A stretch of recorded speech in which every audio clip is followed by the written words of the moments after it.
Hey YouTube, back here with a little update on the Power Wheels Jeep. Basically, it's pretty well complete. We got everything painted, everything assembled, everything wired, everything's tight, and everything works. So I got 3 days till his birthday where I give this to him, and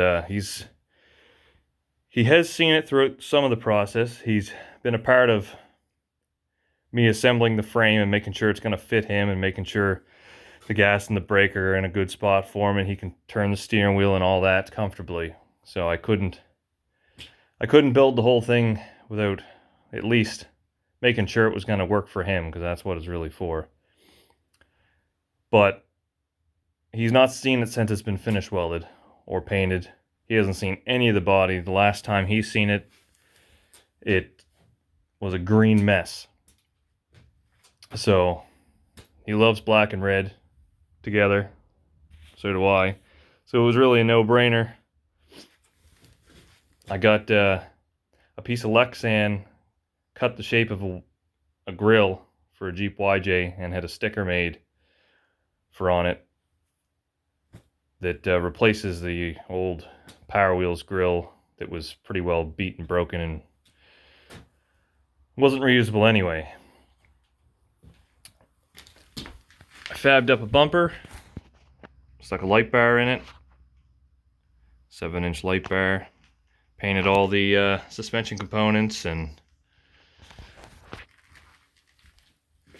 the hood here, the engine.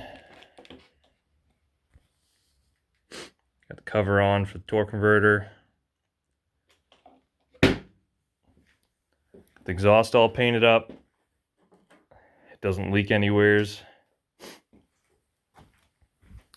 Got the dash done. Steering wheel, we got a little Jeep symbol put in there. Seat. Got some, I think I said before, but it's 3-inch foam. And I cut the 3-inch foam in half for the backrest, and then we wrapped it in boat vinyl. And I made these little metal plates to cover up all the hideous mess of staples behind there. The seats just unscrew, the bottom screwed in from the bottom, back screwed in from the back, floor pans all come out. I got the electric start right there in a convenient spot, and we have a switch for all the lights right here, and then a kill switch for the engine. It's easy to hit. I did swap out the 64 tooth sprocket for a 48. It goes a little faster now, but I can kind of dial it back with the throttle screw. But it was way too torquey before. I mean, this thing would pull wheelies with me in it, which, I mean, I got quite a bit more weight in the back, but when my son was testing out without the body on, just a bare frame before it was finished welded, he actually pulled a wheelie by accident just by giving it a little too much gas. So this should eliminate that. I couldn't get it to wheelie, giving it full throttle from the start. I did buy some 8-inch wide turf tires, but I don't think I'm going to put them on just yet.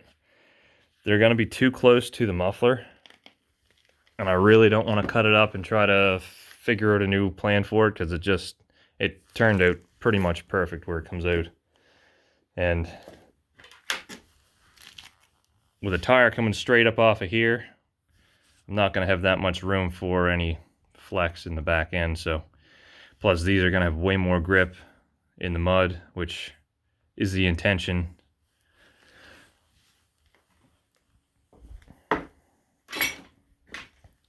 Body's completely removable.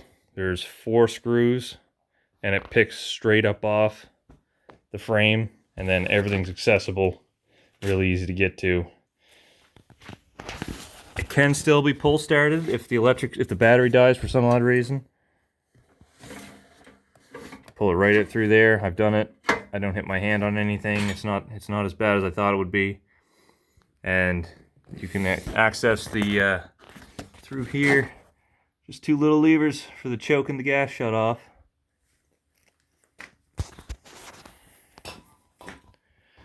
What else is it? Yeah, so basically I have, for lights, I have a 7-inch LED light bar in the front. I have a rock light, one in each corner, all the way around. And then I have red interior lights that come on.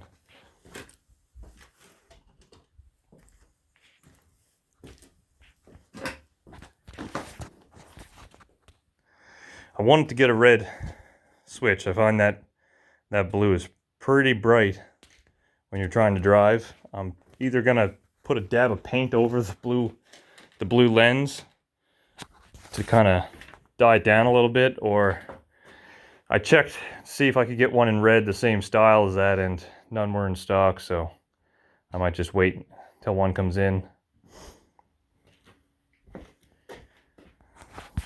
So the electric start, basically, turn those off.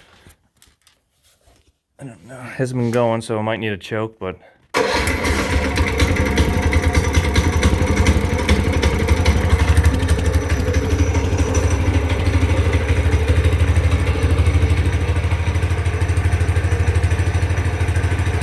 runs like a top.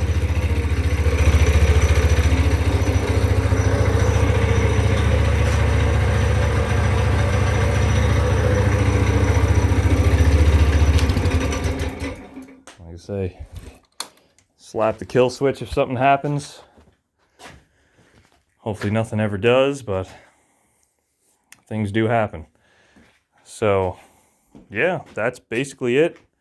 It's as completed as it's going to be for now. We might make future upgrades depending on how it works, but I'll probably make some riding videos, I imagine, here in a couple days when we test it out. I'm sure it'll probably never be this clean ever again, so that's one reason I wanted to get this on video and kind of see. I mean, I have hardly any mechanical experience at all. I just kind of get ideas, and I've had this idea for a while and just finally said, you know what? 2 months ago, I was like, I'm gonna try to do it. I think I can do it in 2 months. So it was a lot of late nights, working all day, and then working on this for 4 hours in the evening, pretty well every day for the last 2 months, and the odd day on a weekend. But I did it all with a $39 mini grinder and a $300 welder. So it's not the end of the world. If you don't have all the expensive gear, you can still do it. I'm not saying it's probably not perfect. The welds probably could have been better, but at the end of the day, I think it's still overbuilt for the cause. It's a 40-pound child. It's gonna be using it more than anything. So until next time.